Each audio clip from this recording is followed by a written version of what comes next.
Hello student, ಈ ವಿಡಿಯೋದಲ್ಲಿ ನಾವು 5 ಅಂಕದ ಮೇಲೆ BRF ಸಬ್ಜೆಕ್ಟ್ ನಲ್ಲಿ ಕೇಳುವಂತಹ 4ನೇ ಸೆಮಿಸ್ಟರ್ ಅಲ್ಲಿ ಬರುವಂತಹ ಬಿಸಿನೆಸ್ ರೆಗ್ಯುಲೇಟರಿ ಫ್ರೇಮ್ವರ್ಕ್ ಈ ಸಬ್ಜೆಕ್ಟ್ ನಲ್ಲಿ ಕೇಳುವಂತಹ ಇಂಪಾರ್ಟೆಂಟ್ ಪ್ರಶ್ನೆಗಳು ಮತ್ತು ಅವುಗಳಿಗೆ ಸಂಬಂಧಪಟ್ಟ ಉತ್ತರಗಳನ್ನ ನೋಡೋಣ. ಸೊ ಇಲ್ಲಿ ಏನ್ ಕೊಟ್ಟಿರ್ತೀವಿ 5 ಅಂಕದ ಪ್ರಶ್ನೆಗಳು, ಇದರಲ್ಲಿನೇ ನಿಮಗೆ ಪ್ರಶ್ನೆ ಬರುತ್ತೆ. ಮೊದಲನೇ ಪ್ರಶ್ನೆ, ಪಾಲುಗಾರಿಕೆ ವಿಧಗಳು ಯಾವುವು ಅಂದ್ರೆ ಪಾಲುದಾರರೊಳಗೆ ಎಷ್ಟು ವಿಧ? ಕ್ರಿಯಾಶೀಲ ಪಾಲುದಾರ, ಸೂಕ್ತ ಪಾಲುದಾರ, ನಾಮಮಾತ್ರ ಪಾಲುದಾರ, ತೋರಿಕೆಯ ಪಾಲುದಾರ, ಅಲ್ಪವಹಿ ಪಾಲುದಾರ. ಇನ್ನೂ ಪಾಲುದಾರ ಇದ್ದಾರೆ, 5 ಬರೆದ್ರೆ ಸಾಕು. ಅದಕ್ಕೆ ಇವು 5ಅನ್ನೇ ಬರೀರಿ, ಇವೇ ಮುಖ್ಯವಾಗಿದೆ. ಮೊದಲನೇದು ಕ್ರಿಯಾಶೀಲ ಪಾಲುದಾರ ಅಂದ್ರೆ ಯಾರು? ವ್ಯವಹಾರದಲ್ಲಿ ಪ್ರತ್ಯಕ್ಷವಾಗಿ ಭಾಗವಹಿಸುವ ಪಾಲುದಾರನಿಗೆ ಕ್ರಿಯಾಶೀಲ ಪಾಲುದಾರ ಅಂತ ಕರೀತಾರೆ. ಸೂಕ್ತ ಪಾಲುದಾರ ಅಂದ್ರೇನು? ಪ್ರತ್ಯಕ್ಷವಾಗಿ ಭಾಗವಹಿಸದೆ ಕೇವಲ ಬಂಡವಾಳವನ್ನ ಮಾತ್ರ ತೊಡಗಿಸಿರ್ತಾನೆ, ಅಂತಹ ಪಾಲುದಾರನಿಗೆ ಸೂಕ್ತ ಪಾಲುದಾರ ಅಂತ ಕರಿತೀವಿ. ನಾಮಮಾತ್ರ ಪಾಲುದಾರ ಅಂದ್ರೇನು? ಬಂಡವಾಳವನ್ನು ತೊಡಗಿಸಿರುವುದಿಲ್ಲ, ಕೆಲಸದಲ್ಲೂ ಭಾಗವಹಿಸುವುದಿಲ್ಲ, ಬರೀ ಹೆಸರಿಗೆ ಮಾತ್ರ. ಅವನ ಒಳ್ಳೆ ಹೆಸರು ಇರುತ್ತೆ ಮಾರ್ಕೆಟ್ ನಲ್ಲಿ, ಅವ್ನ ಒಳ್ಳೆ ಗುಡ್ ವಿಲ್ ಇರುತ್ತೆ ಅವ್ನ ನೇಮ್ಗೆ, ಸೊ ಅದನ್ನ ಬಳಸ್ಕೊಂತಾರೆ ಬಿಸ್ನೆಸ್ ನಲ್ಲಿ. ಆ ರೀತಿ ಪಾಲುದಾರನಿಗೆ ನಾಮಮಾತ್ರ ಪಾಲುದಾರ ಅಂತ ಕರಿತೀವಿ. ತೋರಿಕೆಯ ಪಾಲುದಾರ ಅಂದ್ರೆ ಯಾರು? ಯಾವ ಪಾಲುದಾರ ತನ್ನ ವರ್ತನೆಯಿಂದ ಇತರರಿಗೆ ತಾನು ಪಾಲುದಾರ ಅಂತ ತೋರಿಸ್ತಾನೆ, ಅಂತ ಪಾಲುದಾರನಿಗೆ ತೋರಿಕೆಯ ಪಾಲುದಾರ ಅಂತ ಕರಿತೀವಿ. ಅಲ್ಪವಹಿ ಪಾಲುದಾರ ಅಂದ್ರೆ ಯಾರು? ಯಾರು 18 ವರ್ಷದ ಒಳಗಿನ ವಯಸ್ಸಿನ ಪಾಲುದಾರ ಇರ್ತಾನೆ, ಅವನಿಗೆ ಅಲ್ಪವಹಿ ಪಾಲುದಾರ ಅಂತ ಕರಿತೀವಿ. ಸೊ ಇವಿಷ್ಟು 5 ರೀತಿ ಪಾಲುದಾರ ಇದ್ದಾರೆ. ಒಂದನೇದು ಕ್ರಿಯಾಶೀಲ ಪಾಲುದಾರ ಅಂದ್ರೆ ಕೆಲಸದಲ್ಲಿ ತನ್ನನ್ನು ತಾನು ತೊಡಗಿಸಿಕೊಳ್ಳುವಂತ ಪಾಲುದಾರ. ಸೂಕ್ತ ಪಾಲುದಾರ ಅಂದ್ರೆ ಬಂಡವಾಳ ಮಾತ್ರ ತೊಡಗಿಸ್ತಾನೆ, ಕೆಲಸಕ್ಕೆ ಬರೋದಿಲ್ಲ. ನಾಮ ಮಾತ್ರ ಪಾಲುದಾರ ಅಂದ್ರೆ ಬಂಡವಾಳನು ಹಾಕೋದಿಲ್ಲ, ಕೆಲಸಕ್ಕೂ ಬರೋದಿಲ್ಲ, ಬರೀ ಹೆಸರನ್ನ ಮಾತ್ರ ಬಳಸೋದಕ್ಕೆ ಅವಕಾಶ ಕೊಟ್ಟಿರ್ತಾನೆ. ತೋರಿಕೆ ಪಾಲುದಾರ ಅಂದ್ರೆ ಮತ್ತೊಬ್ಬರಿಗೆ ತಾನು ಪಾಲುದಾರ ಅನ್ನೋ ರೀತಿ ಬಿಸ್ನೆಸ್ ನಲ್ಲಿ ಇರ್ತಾನೆ, ಆದ್ರೆ ಬಂಡವಾಳ ಹಾಕಿರೋದಿಲ್ಲ, ಯಾವುದೇ ರೀತಿ ಕೆಲಸದಲ್ಲಿ ತೊಡಗೋದಿಲ್ಲ.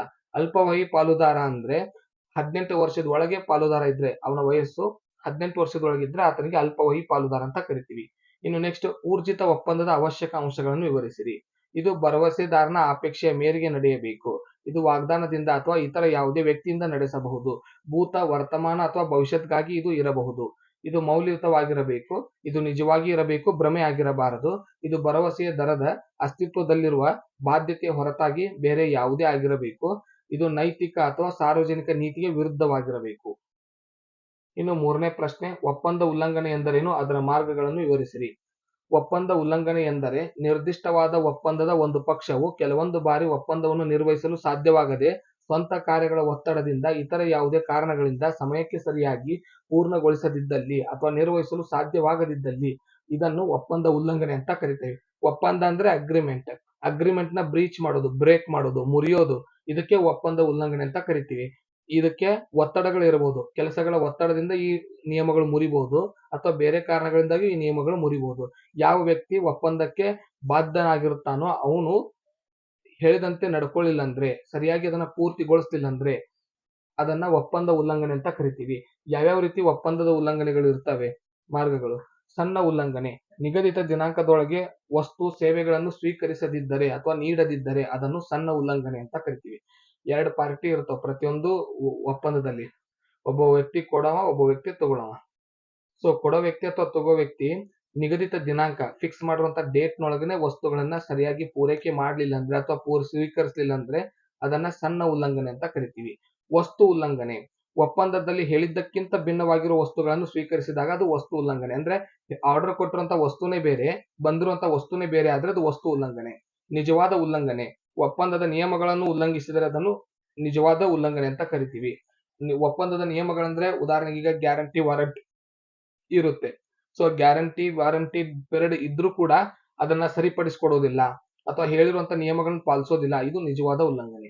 ನಿರೀಕ್ಷಿತ ಉಲ್ಲಂಘನೆ, ನಿಗದಿತ ನಿಯಮಗಳನ್ನು ಪಾಲಿಸುವುದಿಲ್ಲ ಎಂಬುದನ್ನು ಮುಂಚಿತವಾಗಿ ಅರಿತಿರುವುದು ನಿರೀಕ್ಷಿತ ಉಲ್ಲಂಘನೆ.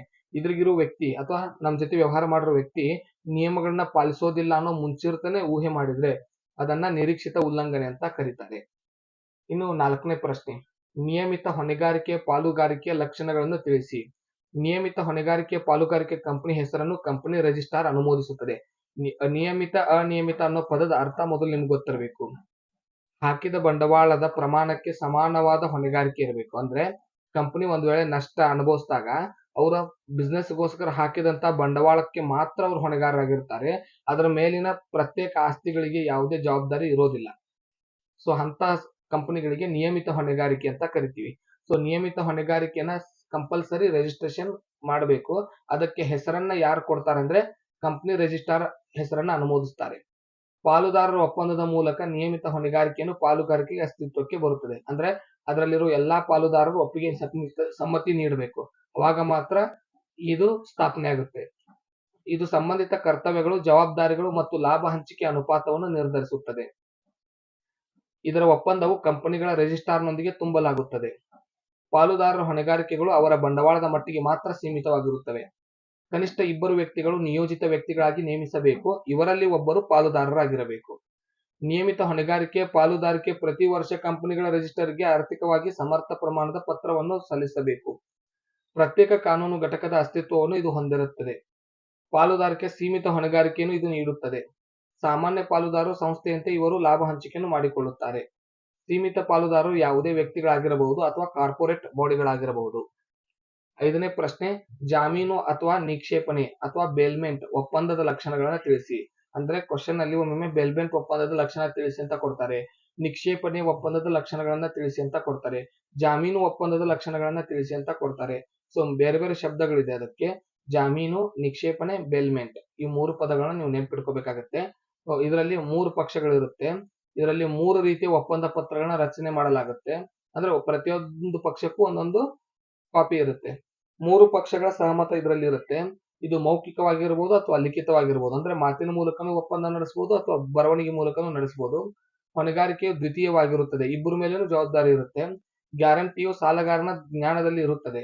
ಗ್ಯಾರಂಟಿ ಯಾವ ಕೊಟ್ಟಿರ್ತಾನಲ್ಲ ಅವನಿಗೆ ಗೊತ್ತಿರುತ್ತೆ ಇಷ್ಟೇ ಸಾಲ ಇದೆ ಅಂತ. ಮಾನ್ಯ ಒಪ್ಪಂದಗಳ ಎಲ್ಲಾ ಅಗತ್ಯತೆಗಳು ಇದರಲ್ಲಿ ಇರಬೇಕು, ತಪ್ಪಾಗಿ ಇರಬಾರದು. ಪ್ರಾಥಮಿಕ ಹೊಣೆಗಾರಿಕೆ ಅಸ್ತಿತ್ವ ಇದರಲ್ಲಿ ಇರಬೇಕು. ಇವಿಷ್ಟು ಜಾಮೀನು ಅಥವಾ ನಿಕ್ಷೇಪಣೆ ಬೇಲ್ ಒಪ್ಪಂದದ ಲಕ್ಷಣಗಳು.